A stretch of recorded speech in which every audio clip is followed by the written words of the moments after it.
आज नामांकन दाखिल करके आप लौटे हैं, क्या कहेंगे? देखिए, जम्मू के जनता हमेशा जो अब तक सांसद हुए हैं सबसे उपेक्षित रहे हैं। लोग जम्मू की जनता को ठगने का काम किए हैं और इस बार जम्मू की जनता ने पूरा मूड बना लिया है कि हम स्थानीय बेटा को ही सांसद बना के भेजेंगे, बाहरी को इस बार भगाएंगे।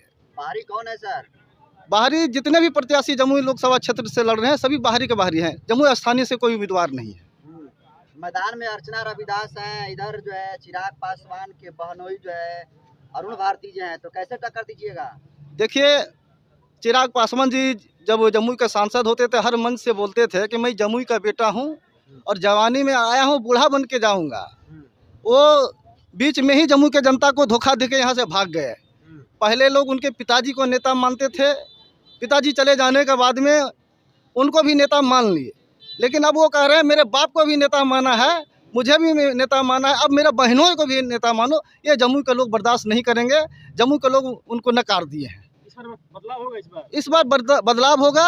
जम्मू का स्थानीय बेटा ही सांसद बनेगा। क्या मुद्दा रहेगा आपका इस बार? मेरा मुद्दा रहेगा जम्मू का विकास करना। जम्मू में आज तक न मेडिकल कॉलेज है, न इंजीनियरिंग कॉलेज है, न कोई औद्योगिक संस्थान है जिससे हमारे बेरोजगार युवाओं को रोजगार मिल सके। ना यहाँ बिजली की समुचित व्यवस्था है, कहीं स्ट्रीट लाइट नहीं दिखती है, सड़कें बहुत ख़राब है। मैं जम्मू का चहुमुखी विकास करने के लिए अग्रसर होकर काम करूँगा। क्या कहेंगे सर? देखिए, बहुजन समाज पार्टी के उम्मीदवार हैं जो सकल देवदास जी यहाँ के हैं, लोकल हैं और बहुजन समाज पार्टी के बहुत पुराने कार्यकर्ता हैं। पिछले 20-25 साल से बहुजन समाज पार्टी में कार्य कर रहे हैं। वर्तमान में भी बहुजन समाज पार्टी के प्रदेश के उपाध्यक्ष हैं। बहुजन समाज पार्टी की राष्ट्रीय अध्यक्ष बहन कुमारी मायावती जी ने उनको आशीर्वाद दिया है, अपना यहाँ से उम्मीदवार बनाया है। और बहुजन समाज पार्टी का जो उत्तर प्रदेश में बहन कुमारी मायावती जी का कार्यकाल रहा है, उसमें जो उनके प्रमुख काम हैं, वो चाहे शिक्षा का क्षेत्र हो, चाहे स्वास्थ्य का क्षेत्र हो, चाहे उद्योग का क्षेत्र हो, और उसके बाद सबसे बड़ी बात है लॉ एंड ऑर्डर की।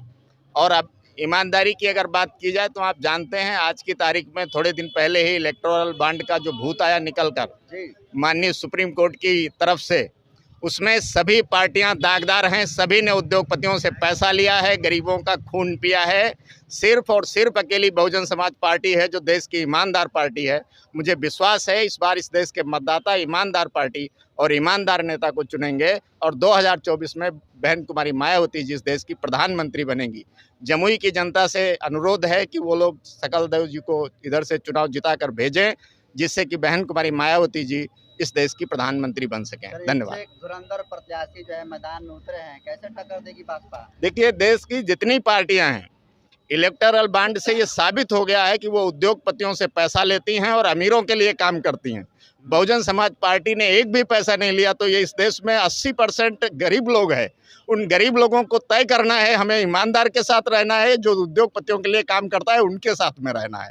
अब सुप्रीम कोर्ट के निर्णय के बाद में ये तय हो गया है कि बहुजन समाज पार्टी को छोड़ के इस देश में गरीबों की कोई दूसरी पार्टी नहीं है। और अगर गरीब एक तरफ आ जाएं तो निश्चित रूप से बहुजन समाज पार्टी की सरकार बनेगी। जात धर्म का इससे कोई मसला नहीं है, सारे लोगों की पार्टी है। चिराग पासवान के यहाँ पर जीजा सर उतरे हैं मैदान में, क्या कहेंगे? देखिए, चाहे जीजा हो या बेटी हो, होली दिवाली में आते रहते हैं और जाते रहते हैं, वो अस्थायी रूप से नहीं रहते हैं। दिवाली होली का त्यौहार चल रहा है, आए हैं, अपने घर चले जाएंगे। हमारी शुभकामनाएं हैं। Thank you. जमीन सरकारी है, वोट हमारा, राज तुम्हारा। भारत का प्रधानमंत्री कैसा हो, जीतेगा भाई जीतेगा। अरे जम्मू का सांसद कैसा हो, अरे जम्मू का सांसद कैसा हो, जीतेगा भाई जीतेगा, जीतेगा भाई जीतेगा। संविधान के सम्मान में, मैदान में, संविधान के सम्मान में, जीतेगा भाई जीतेगा।